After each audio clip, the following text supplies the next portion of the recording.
I wait for Little Not Actually Golden to finish his athletic training appointment, I would like to talk about Stephanie Jones because I have been thinking all morning about several ways in which Stephanie Jones has painted herself into a corner. And in thinking about those, I think I have figured out a little bit about where Stephanie Jones has been coming from with all this stuff. So, specifically with regard to, trying not to get too much of the background in here, specifically with regard to the legal demand for paper, she has painted herself into a corner in two different ways.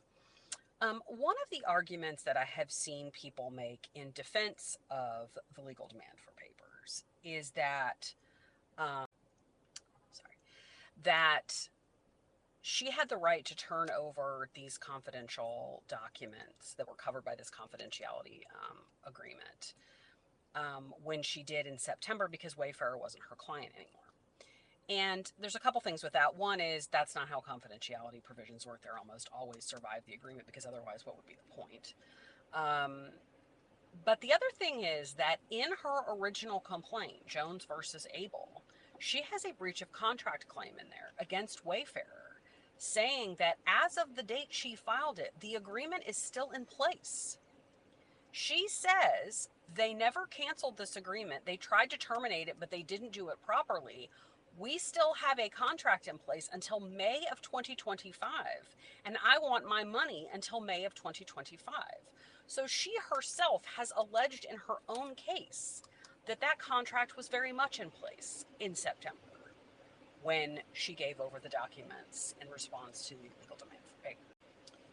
The other argument that I have heard where she has painted herself into a corner is this issue of could the confidentiality provision be read just to include like information that the clients gave to her, right? But not their internal information, not their internal communications about it. And again, that just typically is like, well, what would be the point, right? If you could give somebody confidential information, I'm secretly gay and my wife is a beard. Let's just say she's doing PR for somebody who tells her that. The communication of them telling her that is covered under the confidentiality. But her then turning around and saying an email saying, hey guys, we need to come up with a campaign for our friend here because he's gay and he has a beard, that wouldn't be covered. That doesn't make any sense. But even if it did, Stephanie Jones cannot make the argument that internal communications are not covered by that confidentiality agreement because she has that same confidentiality agreement with tons of other clients. And this is where experience matters in terms of understanding litigation issues. Any decent lawyer can look at this confidentiality agreement and be like, well, what if we argue this? And what if we argue that? Right? And really smart people do that. And I've seen really smart people do that. And I used to do it when I was younger. But once you're experienced enough, what you know is none of that fucking matters. Because she, as a business, cannot take the legal position that all of her clients' confidential internal communications are not covered by the confidentiality agreement. Because then anybody could ask for any of them. So, the legal issues aside, she's created a business problem for herself. An eagle-eyed follower, who does not want me to name them, found, on Pacer or on Court Listener, this other case involving Jones, and I was looking at it, and this is, so, part of Jones's claims are she really wants to know who's behind these websites saying how awful she is to work with and how terrible she is at her job and all that, and how unstable she is. And so she has served subpoenas on multiple different platforms and companies related to those platforms, Meta, Pinterest, WhatsApp, Signal, and then a bunch of the other like companies that have like infrastructure. I don't really understand how all that works, but I think the companies that provide infrastructure for those companies, asking for the identities of certain account holders and communications and agreements with those account holders. And Meta, there's a Facebook, Meta and Pinterest have told her to go fuck herself They do it in almost identical letters.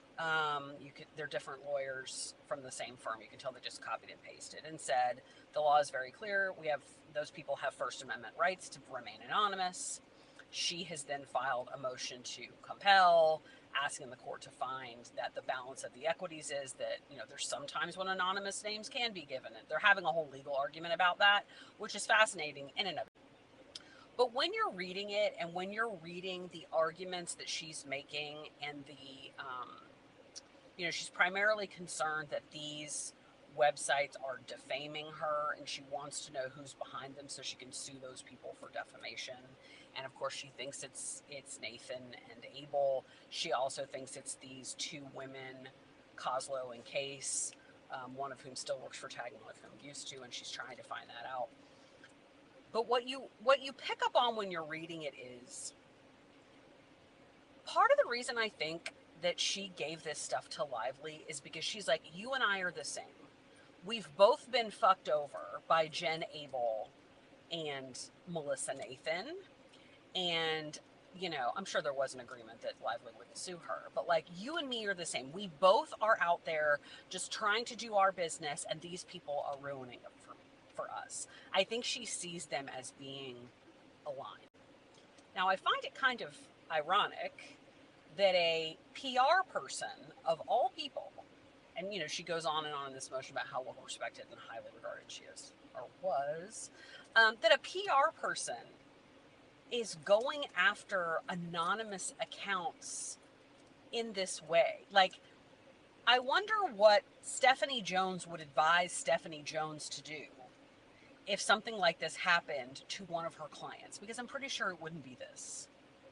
I'm pretty sure it wouldn't be sue all the former employees, try to get all the information from Meta and Pinterest, and go out on an all-out defamation campaign war. I don't think she would give herself that advice.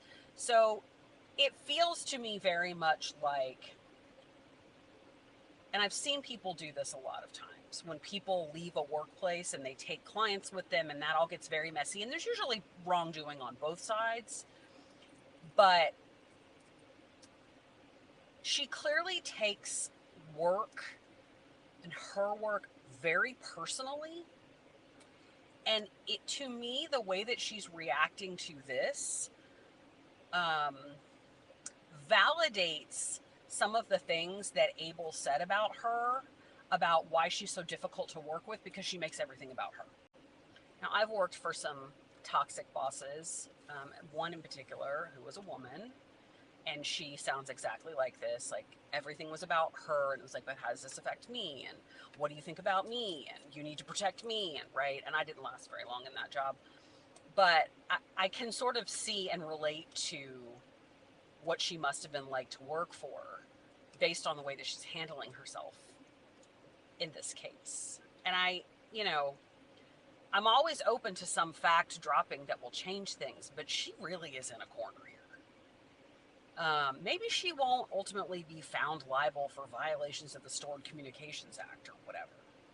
But I think she is shit up a creek about giving over what her own contract that her people drafted and she signed said were confidential client communications. Because she would not allow or accept any alternative to that, because she can't, because it affects all of her other clients to the extent she has any left.